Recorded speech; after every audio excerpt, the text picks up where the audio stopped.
BNP সরকার ক্ষমতায় আসছে আজকে 4-5 মাস হয়ে গেল, তাহলে সাকিব আল হাসান এখন কেন খেলতে পারতেছেন না? এখন কি তাকে তারেক রহমান বাধা দিচ্ছেন, নাকি বর্তমান ক্রীড়া প্রতিমন্ত্রী পাপন সাহেবের সাথে মিটিং এর পর হয়তো তামিম ইকবালকে পাপন সাহেব শর্ত দিয়েছেন যে জয়ের সাথে সলভ করে দেই, তুমি মল্লিককে একটু নিয়ে যাও। তার ছেলে সুরে বলতো যে আপনারা চলে যাওয়ার পর আমরা আবার সমস্যা নেই, আমাদের 36 বছরের সিন্ডিকেট 1 বছরে শেষ হবে না। এটা তো কোনো নির্বাচন ছিল না, কে কোনটা দখল করবে এটা নিয়ে মারামারি হয়েছে। কারো ঘাড়ে তো বন্দুক রেখে গুলিটা করতে হবে, ওইটা হচ্ছে আসিফ মাহমুদকে।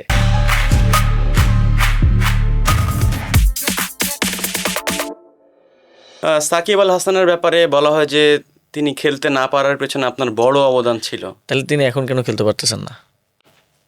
এখন কি তাকে তারেক রহমান বাধা দিচ্ছেন, নাকি বর্তমান ক্রীড়া প্রতিমন্ত্রী বাধা দিচ্ছেন? না, মানুষের তো একটা পারসেপশন, মানে এই যে পারসেপশন, বিএনপি সরকার ক্ষমতায় আসছে আজকে 4-5 মাস হয়ে গেল, তাহলে সাকিব আল হাসান এখন কেন খেলতে পারতেছেন না? মানে এটা হচ্ছে হয় কি, কারো ঘাড়ে তো বন্দুক রেখে গুলিটা করতে হবে। ওকে, হ্যাঁ, ওইটা হচ্ছে আসিফ মাহমুদকে। কিন্তু আমার একটা জায়গায় স্পষ্ট মনে আছে, আমি স্পষ্ট অবস্থান নিয়েছিলাম যখন তিনি শেখ হাসিনার জন্মদিনে পোস্ট করেছিলেন। তখন আমি বলছিলাম যে তাকে বাংলাদেশে খেলতে দেওয়ার, বাংলাদেশের পতাকার প্রতিনিধিত্ব করার কোনো অধিকার দেওয়া উচিত না। বাট এর আগে কিন্তু তার একটা রিকনসিলেশন প্রসেস বিসিবি বোর্ডের মাধ্যমে চলছিল, এটা আপনারা জানেন। তিনি একটা পোস্টও দিয়েছিলেন ওইটার অংশ হিসেবে ফেসবুকে। বাট পরে উনি 180 ডিগ্রি টার্ন নিয়ে আবার শেখ হাসিনার পেছনে গিয়ে দাঁড়িয়েছেন। তবে ওই প্রসেসটা যদি রান করতো তখনকার বোর্ডের যারা দায়িত্বে ছিলেন, এবং আমাদেরও সদিচ্ছা ছিল যে তিনি। আপনার কি মনে হয় না যে তাকে হারিয়ে মানে বাংলাদেশ ক্রিকেট অনেক কিছু? হ্যাঁ, ক্রিকেটের ক্ষতি হয়েছে, এবং এইখান থেকে আমাদের শিক্ষণীয় বিষয় হচ্ছে, এবং আমাদের খেলোয়াড়দের শিক্ষণীয় বিষয় হচ্ছে, তারা আমাদের ন্যাশনাল রিসোর্স, তারা আমাদের জাতীয় সম্পদ। তাদের অবশ্যই কোনো দলের সম্পদে রূপান্তরিত হওয়া উচিত না। এবং আপনারা দেখবেন যে নির্বাচনের আগে, আমি সরকার থেকে পদত্যাগ করার আগে আমি একটা নীতি করে দিয়ে এসেছিলাম যে কোনো জাতীয় দলের কোনো ফরম্যাটেরই, কোনো ডিসিপ্লিনারি জাতীয় দলের প্লেয়াররা নির্বাচনী প্রচারণায় অংশগ্রহণ করতে পারবে না, এবং করেন নাই।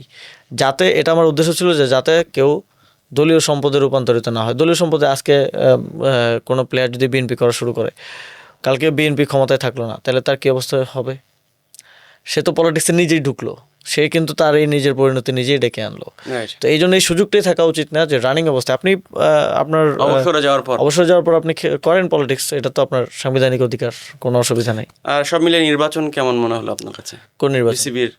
এটা তো কোনো নির্বাচন ছিল না, এটা তো আপনারা জানেন কি হয়েছে। আসলে নেতাদের ছেলেরা মানে কে কোনটা দখল করবে এটা নিয়ে মারামারি হয়েছে। এখন যেই ছেলে বড় নেতার ছেলে সে পাইছে, যে ছোট নেতার ছেলে সে পায় নাই, আনফর্চুনেটলি এরকমই হয়েছে। এবং তাদের সবাই নেতাদের ছেলেদের ক্রিকেট শেখাতে ওইখানে একজনই আছেন, তামিম ইকবাল।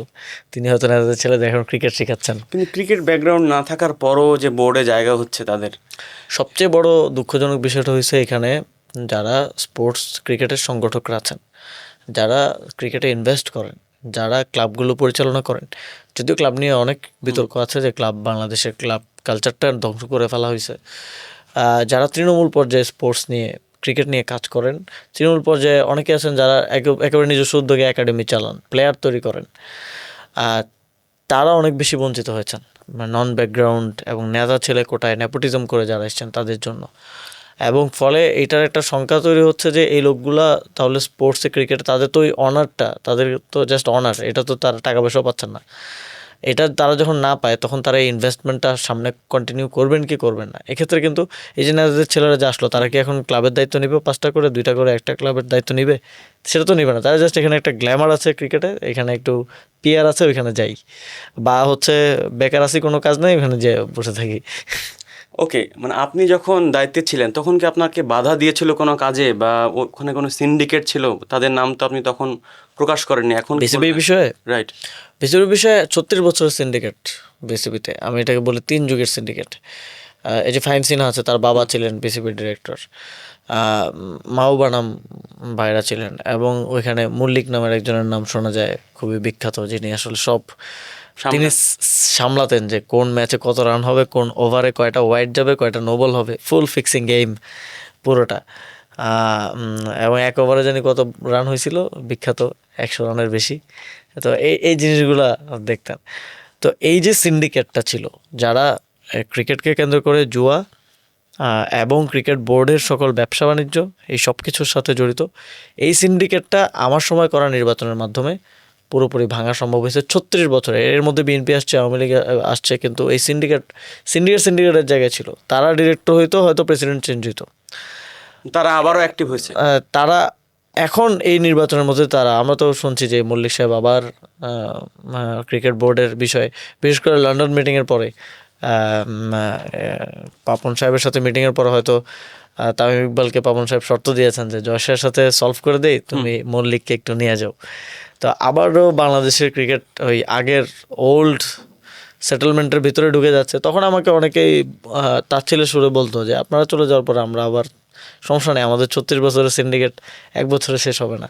তো তারা আবার টিকে গেছে, আবার চলতেছে।